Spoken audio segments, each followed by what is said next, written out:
Annika's joining us this morning. Nice to have you back with us this morning. It's nice to be back. It's not that easy to get up to come see you, but I wouldn't miss the chance. We've got spring and summer 2024 Fashion Week in the books. We've been taking a look at where the industry stands in New York Fashion Week. It goes through so many iterations since it first launched in 1943. One of the most visible recent changes stems from social media's influence, and one New York label that has embraced that evolution is Oscar de la Renta. We'll get to our conversation with Annika in a moment, but first, here's her report as she sat down with the CEO of the luxury fashion house. It's a very unconventional but special way of showing our collection. Thank you, everybody. This is how Oscar de la Renta does Fashion Week 2023. An exclusive lunch for the luxury label's 50 best customers, the high rollers. They are treated to an early look at the new line, direct to consumer. We are very focused on talking directly to our customers.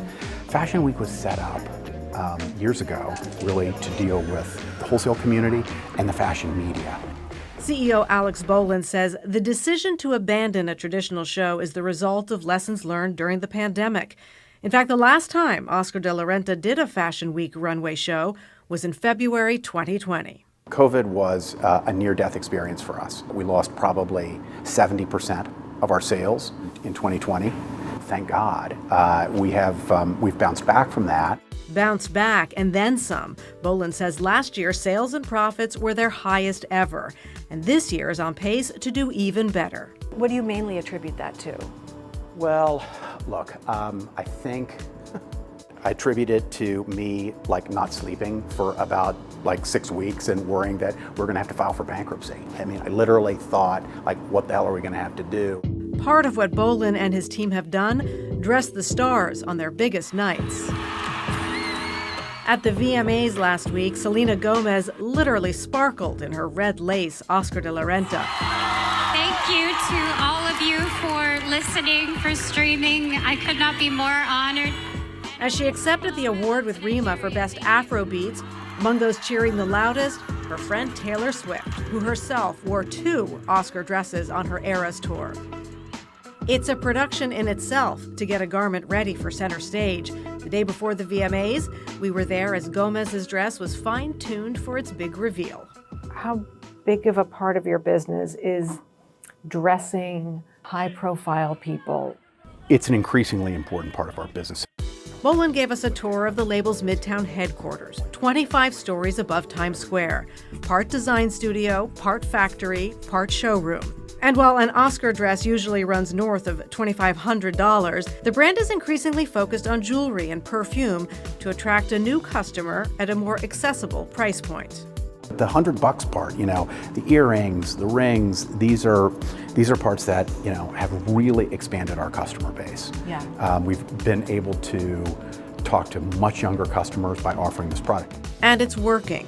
The company has outgrown its retail space on Madison Avenue, and just last week signed a new lease for 80% more space 4 blocks to the south. We think that New York City is the center of our world, and so this will be our global flagship. We should open early next year. Your digital business, how important is that for telling your story and getting your message out? I cannot underestimate the importance of digital. We've got about 7 million followers on Instagram, and this is a key way for us to tell our stories. This is amazing access to see the journey of that Selena Gomez dress from New York onto the stage for the VMAs. Yeah, we got really lucky with the timing of that interview. It was fun to see. I mean, and literally that was the day before. I mean, that is so awesome. Fashion is a big business, but it has shrunk a lot in the city. It has, and they're a very good example of that. I mean, they're one of the few big luxury brands that still is able to have this manufacturing space effectively right in Midtown.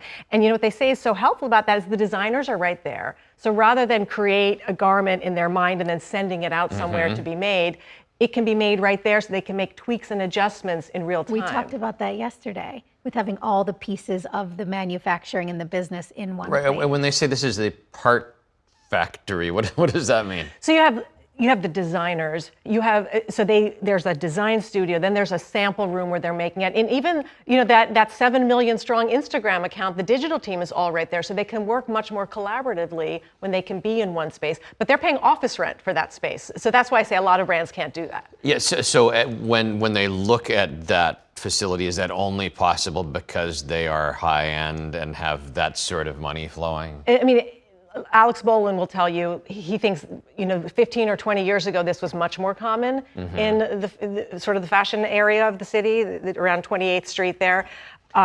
And I know you guys we've all been looking into this week. These days, he said, it might be Oscar, maybe Ralph Lauren, but there's not a lot of other brands that can really sustain that kind of space. And is there the workforce to get the job done? And that's another huge problem. They rarely turn seats in this company. It's a small company and, it's a union shop. But when they lose somebody, especially one of these skilled artisans who does that fine embroidery work and so forth, those are increasingly difficult jobs to fill. And he wants to point out, he goes, I know Lucy, your daughter, she's studying this, right?